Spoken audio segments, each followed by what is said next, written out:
Halo semua, Assalamualaikum. Jumpa lagi bersama saya Sinta Destika Yopa. Jangan lupa ya untuk terus support channel pendidikan dari saya dengan cara klik like, subscribe, dan jangan lupa ya tekan tombol loncengnya.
Assalamualaikum warahmatullahi wabarakatuh.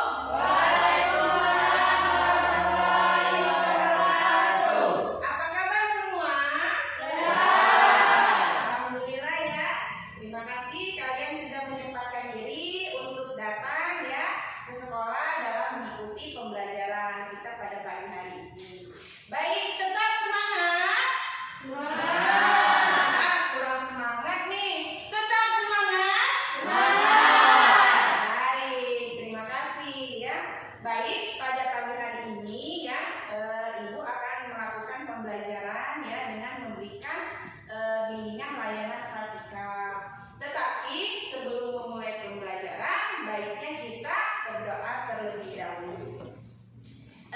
Baik, ketua kelasnya Aldi ya? Baik, silakan pimpin doanya nak untuk pagi hari ini. Semuanya siap, doa mulai.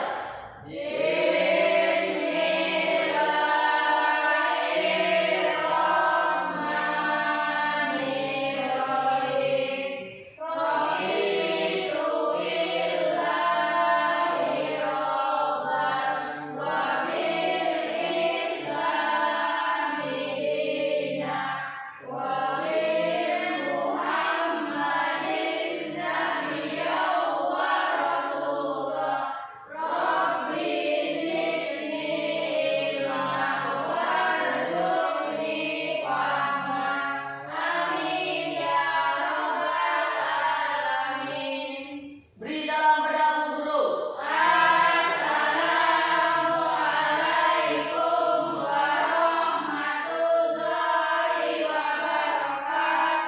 Waalaikumsalam warahmatullahi wabarakatuh. Terima kasih ya untuk Aldi sudah memimpin doa kita pada pagi hari ini. Baiklah anak-anak sekalian, sebelum mulai pembelajaran, Ibu akan mengabsen terlebih dahulu ya. Oke.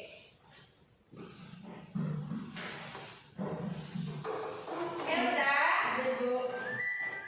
Depa, Rahel, Resti, Suci, Sinta, Selvi, Algi, Elsie. Baik, hadir semua ya. Baik, terima kasih ya atas waktunya hari ini bisa hadir semua ya. Mudah-mudahan kita semua tetap diberikan kesehatan ya, tetap jaga protokol kesehatan ya.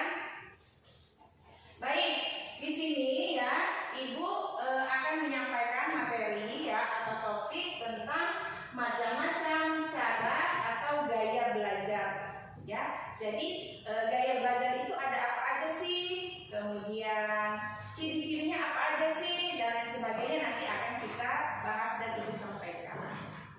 Oke, sebelum ke materi, di sini ibu akan menyampaikan tujuan khusus ya yang akan kita capai pada pembelajaran pada hari ini. Itu ada 3 ya. Jadi yang pertama, peserta didik mampu mendeteksi gaya belajarnya. Jadi nanti ya kalian ya nanti akan menyaksikan sebuah video. Jadi nanti kalian siapkan kertas ya untuk mendeteksi nih apa sih gaya belajar yang cocok untuk saya. Nanti akan dipandu oleh di dalam video tersebut. Kemudian peserta didik mampu menyimpulkan gaya belajarnya. Jadi setelah kalian mendeteksi, nanti kalian akan mengetahui nih, oh si Algi masuk gayanya ke sini, oh si Alda masuk gayanya ke sini, dan lain sebagainya. Nanti akan kalian cari dan kalian bisa menemukannya sendiri. Kemudian setelah itu peserta didik dapat menunjukkan cara meningkatkan gaya belajarnya. Jadi setelah kalian mendeteksi, kemudian kalian menyimpulkan ya, nanti kalian harus bisa nih menunjukkan ya cara meningkatkan gaya belajar kalian di mana. Misalnya Deva cocoknya di sini. Jadi nanti Deva harus bisa menunjukkan gaya belajarnya untuk supaya lebih meningkat bagaimana. Baik, ini tujuan kita ya pada pembelajaran kita pada pagi hari ini. Sampai di sini ada yang mau ditanyakan? Cukup ya? Oke, kita lanjut. Baik, di sini ya nak, sebelum kita mulai pembelajaran, ibu akan mengajak kalian untuk melaksanakan quiz briefing ya, dimana bertujuan supaya kalian supaya tidak tegang ya, lebih termotivasi, lebih rileks lagi ke depannya. Oke, di sini ibu akan putar ya untuk videonya. Sebelumnya kalian silakan ayo berdiri semua.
Ada 3. Jawaban B? Jawaban B ada 5. Ada 5. Jawaban C? Jawaban C ada 2. Berarti yang paling banyak B. B. Kita lihat penjelasannya. Berikut penjelasannya B. Berarti gaya belajar suci yaitu auditory. Tulis. Gaya belajar suci yaitu auditory. Nanti akan dijelaskan ya apa sih gaya belajar auditory. Ada lagi yang sudah? Oke, silakan deh Pak. Berdiri. Oke, jawaban A ada berapa deh Pak? 2. Kemudian B 3, C-nya 5. B-nya 3, C-nya 5. Berarti yang paling banyak? C. Yang paling banyak C. Jadi gaya belajarnya adalah kinestetik. Silakan ditulis. Oke, ada lagi yang sudah? Oke, silakan Sinta. Berdiri, ya. Bagaimana? A-nya ada 3. A-nya ada 3, B-nya 3. B-nya 3, C-nya 4. Berarti yang paling banyak? C. Oke, silakan duduk kembali. Berarti kalau C, gaya belajar kinestetik. Oke, semua sudah bisa ya? Silakan sekarang kalian hitung masing-masing dan ditulis gaya belajar kalian masing-masing apa. Nanti akan ditanya. Oke? Silakan. Ya.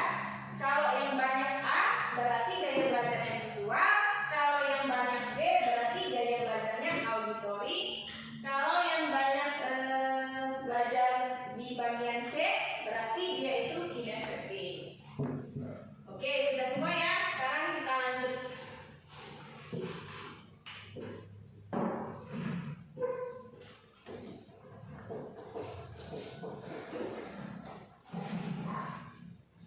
Oke. Di sini ada pengertian gaya belajar. Ya. Silakan Aldi dibaca Nak. Apa sih gaya belajar itu? Silakan dibaca. Pengertian gaya belajar menurut Fleming dan Mills dalam kurun 1992, Gaya belajar gaya belajar merupakan kecenderungan siswa untuk mengadaptasi strategi tertentu dalam belajarnya sebagai bentuk tanggung jawabnya untuk mendapatkan satu pendekatan belajar yang sesuai dengan tuntutan belajar di kelas atau sekolah maupun tuntutan dari mata pelajaran. Baik, terima kasih ya Aldi. Ya, jadi yang namanya gaya belajar itu ya, kita ini masuk kemana? Apa kita itu belajar menggunakan mata? Apa kita lebih suka menggunakan telinga? Apa kita lebih suka menggunakan langsung terjun atau praktik langsung? Nah itu jadi yang namanya pengertian gaya belajar itu adalah cara kita menangkap materi ya, itu supaya lebih mudah itu melalui indera apa? Apa indera penglihatan ya, apa pendengaran, apa langsung ke tingkah laku atau kinestetik. Oke, selanjutnya ini dia ya, macam-macam ya cara atau gaya belajar. Jadi ada yang namanya ini visual ya. Jadi yang namanya visual itu menggunakan Mata. visual itu menggunakan apa? Mata. Siapa tadi yang jawabannya A? Yang jawabannya A, yang paling banyak A. Siapa tadi? Ada nggak? Nggak ada. Berarti di kelas ini nggak ada yang menggunakan gaya belajar yang visual. Ada nggak? Yang paling banyak A? Enggak ya? Oke, kemudian auditory atau pendengaran. Dia lebih suka mendengarkan ya. Jadi lebih nangkep. Ada yang B tadi siapa? Oke, yang B berapa orang? Tuh 2, 3, 4, 5, 6, 7. Oke, ada 7 ya. Kemudian yang kinestetik ada 3. Berarti kalian lebih suka rata-rata di kelas ini berarti auditory ya atau mendengarkan. Jadi sejauh ini kalian sudah bisa ya untuk mendeteksi ya gaya belajar kalian. Oke, sekarang sudah tahu semua gaya belajarnya?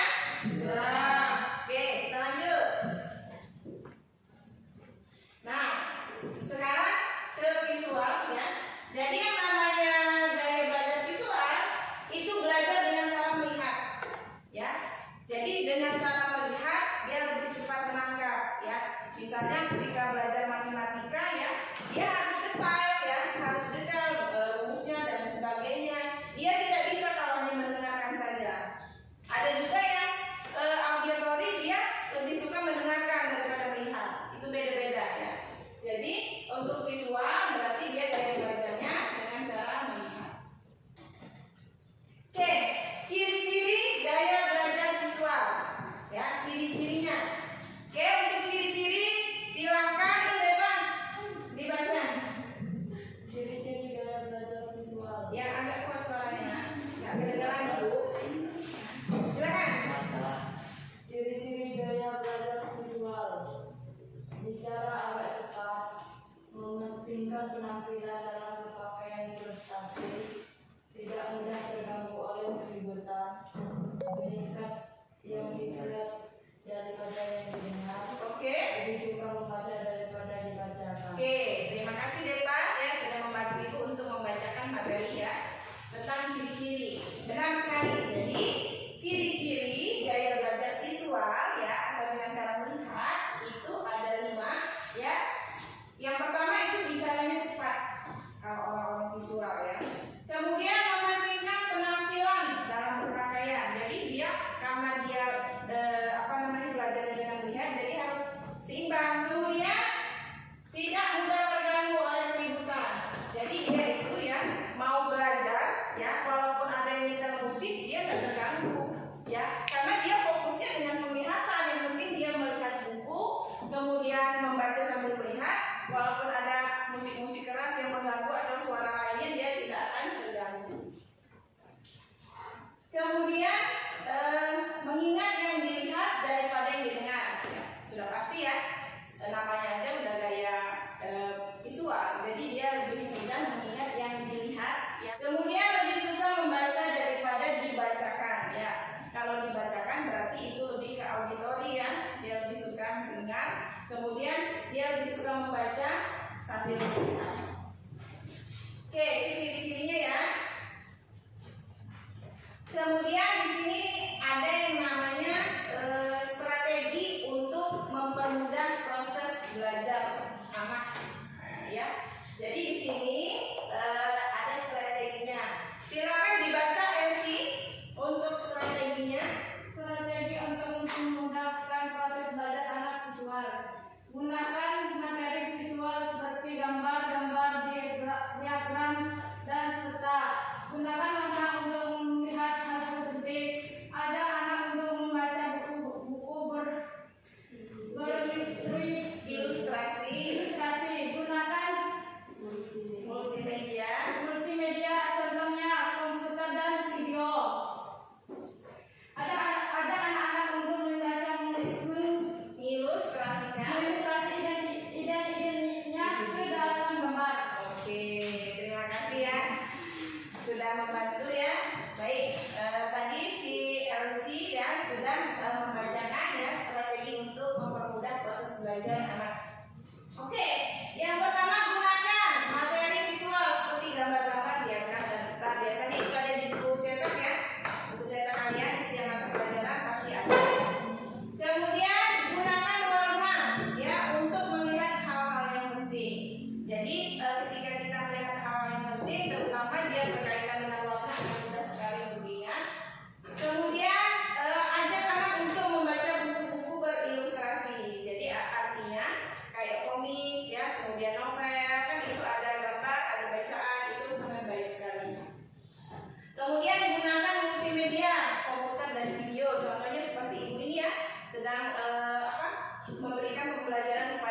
konsentrasi, mudah terganggu oleh keributan. Belajar dengan mendengarkan dan mengingat apa yang didiskusikan daripada yang dilihat. Senang membaca dengan keras dan mendengarkan. Oke, terima kasih lah ya. Ciri-ciri gaya belajar auditori, ya, itu ada 5. Yang pertama, saat bekerja suka bicara kepada diri sendiri. Sebenarnya bukan bicara dengan diri sendiri seperti orang yang tidak waras ya. Cuman dia itu mencoba untuk mengaktifkan kembali ya apa organ-organ yang lain supaya diajak untuk berdiskusi. Kalian pasti pernah, saya pusing deh. Gimana ya caranya supaya saya nggak pusing lagi? Kayaknya enak deh kalau misalnya saya beli makanan ini mesennya di GoFood dan lain sebagainya. Itu kan bicara sendiri, ya.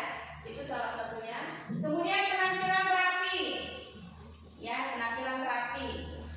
Baik berpakaian ya, baik pun itu dalam segi fisik. Kemudian mudah terganggu oleh keributan, ya. Kalau orang auditori itu ketika ada yang ribut kan pendengarannya jadi terganggu. Jadi dia sulit untuk menerima materi. Makanya orang auditori itu harus konsentrasi dan harus di tempat yang nyaman. Kemudian belajar dengan mendengarkan dan mengingat apa yang didiskusikan daripada dilihat. Jadi dia lebih suka berdiskusi ya, tanya jawab, sana sini, mendengarkan pendapat teman, mendengarkan pendapat guru. Akhirnya dengan mendengarkan dia dapat menyimpulkan dan mengerti dari materi tersebut.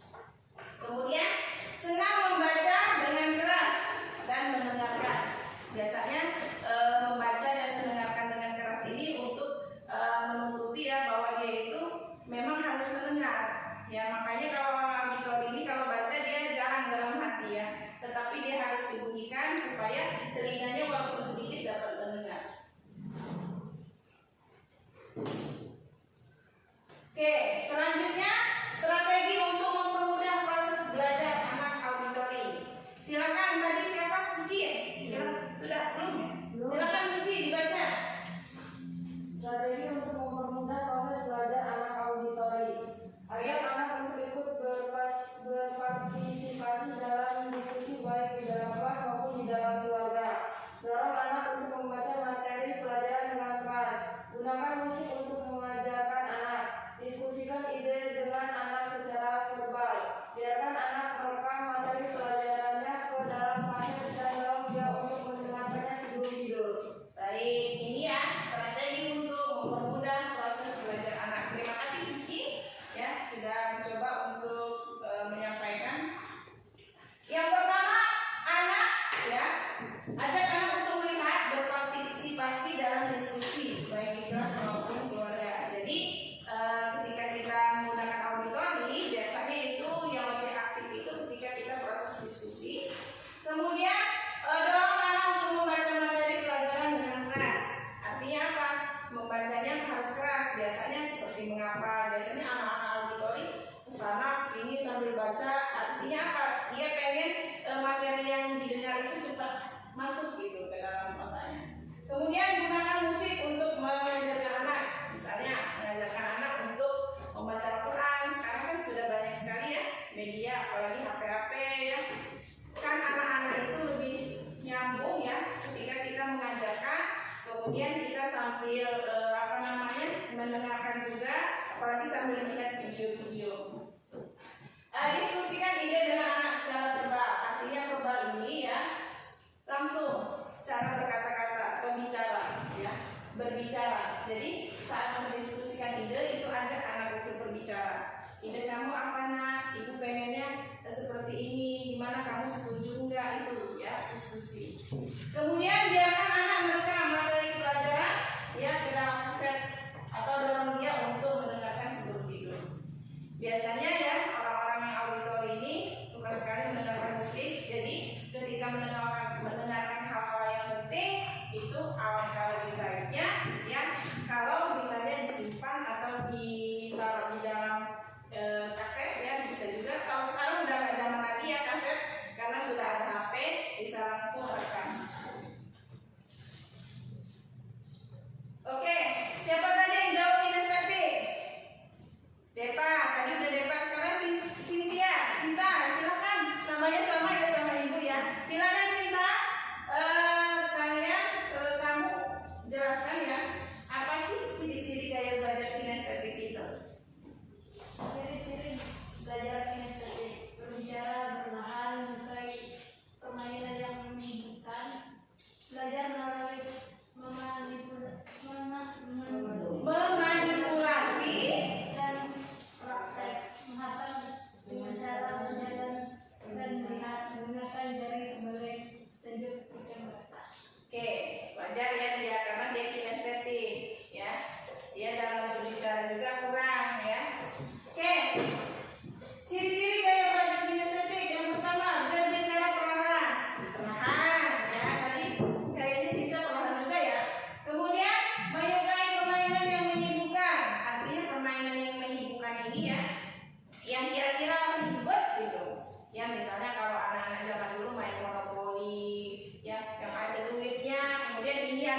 sejarah ini dan lain sebagainya ya, itu ya.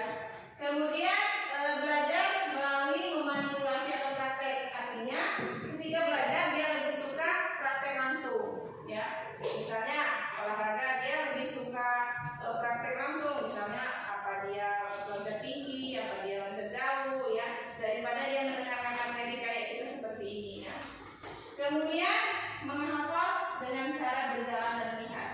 Dia itu tidak bisa diam ya, orang-orang kinestetik ini ya.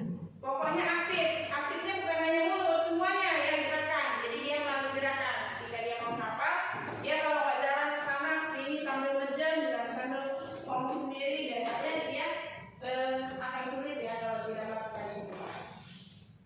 Kemudian menggunakan jari sebagai petunjuk ketika membaca ya. Biasanya dia orang kinestetik ini ketika membaca jarinya ditunjuk gitu kata demi katanya untuk supaya lebih detail lagi. Oke, jadi di sini ada strategi untuk mempermudah proses belajar anak kinestetik. Jangan paksakan anak untuk belajar sampai berjam-jam. Yang namanya anak itu ya, kalau belajar itu jangan sampai berjam-jam. Efektif itu kalau misalnya daya tangkap itu antara 5 sampai 15 menit ya. Biasanya kalau ini belajar di rumah itu cukup setengah jam, nanti ulangi lagi. Jangan sampai dari hari ini ya sampai sampai zuhur nanti ulang lagi, itu tidak akan ini ya. Kecuali ada tugas yang harus diselesaikan karena deadline itu ada batas waktunya.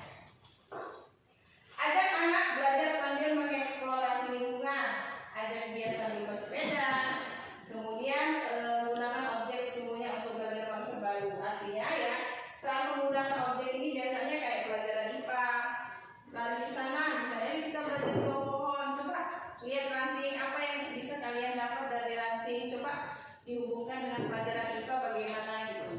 Itu kemudian belajar bersepeda artinya apa?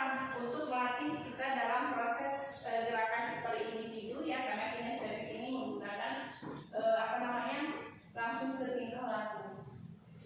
Kemudian izinkan anak untuk mengunyah permen karet pada saat belajar. Ini no ya, no. Kalau di sekolah nggak boleh ya, karena kalau di sekolah itu tidak boleh mengunyah atau makan makanan ya pada saat belajar, kecuali dia belajarnya PJJ di rumah ya silahkan.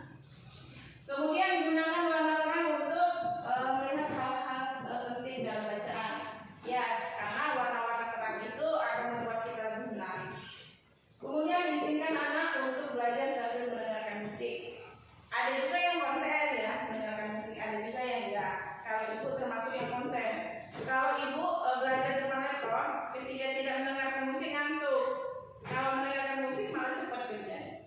Macam-macam gaya belajar ada berapa nak? 3. Yang pertama visual. Yang kedua auditory. Yang ketiga kinestetik. Oke, sip ya. Kalau visual menggunakan apa? Mata. Kalau auditory menggunakan telinga. Oke, kinestetik menggunakan apa?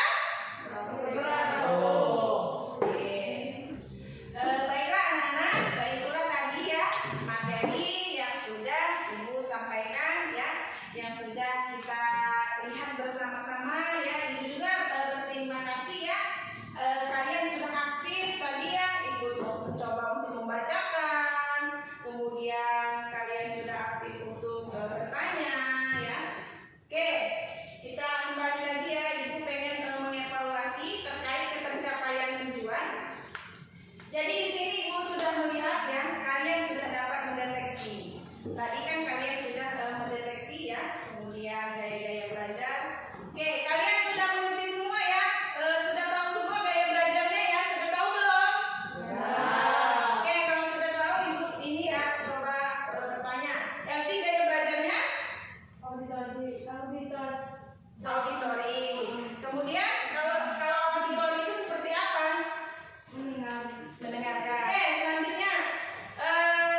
siapa nak? Jadi belajarnya gayanya kayak mana nanti? Mendengarkan mengambil video. Oke, jadi lebih mendengarkan materi-materi yang ada di video ya. Berarti menggunakan alat tambahan ya, IT ya. Oke, terima kasih. Berarti kalian secara keseluruhan sudah bisa ya. Kemudian di sini ya, Ibu pengen kalian itu ya dapat menyimpulkan hasil apa yang sudah kita dapatkan ya dari kita belajar tadi ya, dari awal sampai dengan akhir. Jadi di sini Ibu pengen kalian itu menyimpulkan dan menyampaikan kepada Ibu supaya Ibu tahu ya. Silakan Aldi, silakan simpulkan apa yang kita dapat dari kegiatan pertama sampai kegiatan akhir ini. Gaya belajar dapat menentukan prestasi belajar anak. Jika diberikan strategi yang sesuai dengan gaya belajarnya, anak dapat berkembang dengan lebih baik. Gaya belajar otomatis tergantung dari orang yang belajar. Artinya, setiap orang mempunyai gaya belajar yang berbeda-beda. Baik, jadi Aldi sudah dapat menyimpulkan ya terkait dengan proses pembelajaran kita pada pagi hari ini. Jadi harapannya Ibu itu sangat berharap bahwa kalian ini dapat ya setelah mengetahui gaya belajar kalian dapat menerapkannya di rumah dan dipakai ya